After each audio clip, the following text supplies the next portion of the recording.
Hi friends, welcome to శ్రేయాస్టిక్ Telugu. Friends, ఈరోజు ఈ వీడియోలో మనము జేవీఎంపీలో అకౌంట్ని ఎలా యాడ్ చేయాలో తెలుసుకున్నాం. దాంతోపాటు మనము చాలా మంది జేవీఎంపీలో అకౌంట్ని ఆల్రెడీ ఫస్ట్ యాడ్ చేసుకుంటాము. యాడ్ చేసుకున్న తర్వాత రాను మనకు మధ్యలో అప్పుడప్పుడు కంపెనీ కస్టమర్లు బెయిల్ పెట్టిన తర్వాత విత్డ్రా చేసేటప్పుడు మన బ్యాంక్ అకౌంట్లు సెటిల్మెంట్ చేస్తాం కదా.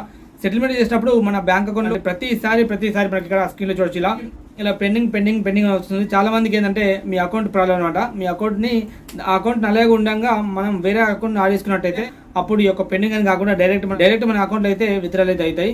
ఇప్పుడు ఈరోజు ఈ వీడియోలో మీకు మన అకౌంట్ ఆల్రెడీ ఒకటి ఉండగా కూడా మళ్ళీ ఒక అకౌంట్ యాడ్ చేసుకోవాలా, ఎలా యాడ్ చేసుకోవాలో చెప్తాను. దాంతోపాటు ఒకవేళ మీరు కొత్త జేఎంపీ రీటైలర్ అయితే కనుక మనము అకౌంట్ని ఎలా యాడ్ చేసుకోవాలో తెలుసుకున్నాము. ఈ వీడియోలో స్కిప్ చేయకుండా లాస్ట్ వరకు చూడండి. జేవిఎం పే ఇప్పుడు మనం ఓపెన్ చేసుకున్న తర్వాత ఇప్పుడు ఏంటంటే మనకి ఇక్కడ ఏఈపీ సెటిల్మెంట్ అని చెప్తుంది కదా, దానిపైన క్లిక్ చేయండి.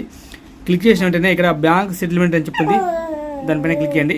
ఇక్కడ నాకు Srinivas union bank of India అని చెప్పి ఒకటి ఉంది. దాంతోపాటు ఇక్కడ స్టేట్ బ్యాంక్ చూడండి, కింద ఇక్కడ స్టేట్ బ్యాంక్ ఆఫ్ ఇండియా అని చెప్పి ఇంకోటి ఉంది. ఇప్పుడు మనం ఇది రెండు కాకుండా ఇంకొక అకౌంట్ యాడ్ చేసుకోవాలా అనుకుంటే, ఒకవేళ ఫస్ట్ ఈ రెండు అకౌంట్లు యాడ్ లేవు అయినా కానీ మనం ఏదైనా కొత్త అకౌంట్ యాడ్ చేసుకోవాలనుకున్నా కానీ మనం ఇక్కడ స్టూడెంట్ ఫ్రెండ్స్ ఇక్కడ కింద యాడ్ బెనిఫిషియరీ అని చెప్పింది కదా, దానిపైన ఈ యొక్క ప్లస్ ఐకాన్ పైన క్లిక్ చేయండి. క్లిక్ చేసిన వెంటనే నెక్స్ట్ ఇక్కడ ఇలా ఇంటర్ఫేస్ వస్తుంది. ఇప్పుడు సింపుల్గా మనము మన ఎవరి బ్యాంక్ అకౌంట్ ఇక్కడ యాడ్ చేస్తున్నాం వాళ్ళ ఫుల్ నేమ్ ఇవ్వాలి. నా పేరు వచ్చేసరికి ఇక్కడ శ్రీనివాస్, నేను శ్రీనివాస్ అని చెప్పి ఇస్తాను. SRI ఫుల్ నేము ఇచ్చేసేలా, అది బిగ్ లెటర్స్.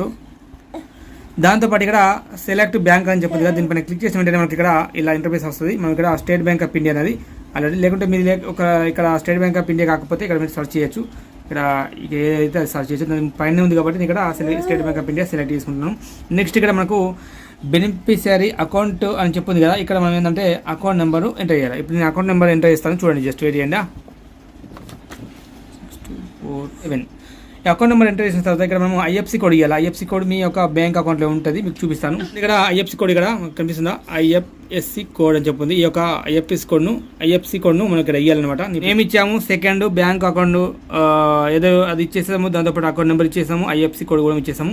విత్ వెరిఫై అని చెప్పింది కదా, దానిపైన క్లిక్ చేయాలి. 3 రూపీస్ కట్ అయితే మన అకౌంట్లో ఒక రూపీ అయితే వస్తుంది, దాంతోపాటు యాడ్ అయిపోతుంది. కాకపోతే ఇప్పటికీ 2 అకౌంట్లు యాడ్ చేశాను. ఇది యాడ్ చేస్తే 3 అయితే కాబట్టి నేను యాడ్ చేస్తే కన్ఫర్మ్ పైన క్లిక్ చేస్తే మీకు కన్ఫర్మ్ పైన క్లిక్ చేయండి, ఆటోమేటిక్గా మీకు బ్యాంక్ అయితే యాడ్ అవుతుంది. ఇలా అయితే మనము బ్యాంక్ అకౌంట్ అయితే యాడ్ చేయొచ్చు. లైక్ చేయండి, షేర్ చేయండి, ఛానల్ కొత్త ఖచ్చితంగా సబ్స్క్రైబ్ చేసుకోండి. Thank you.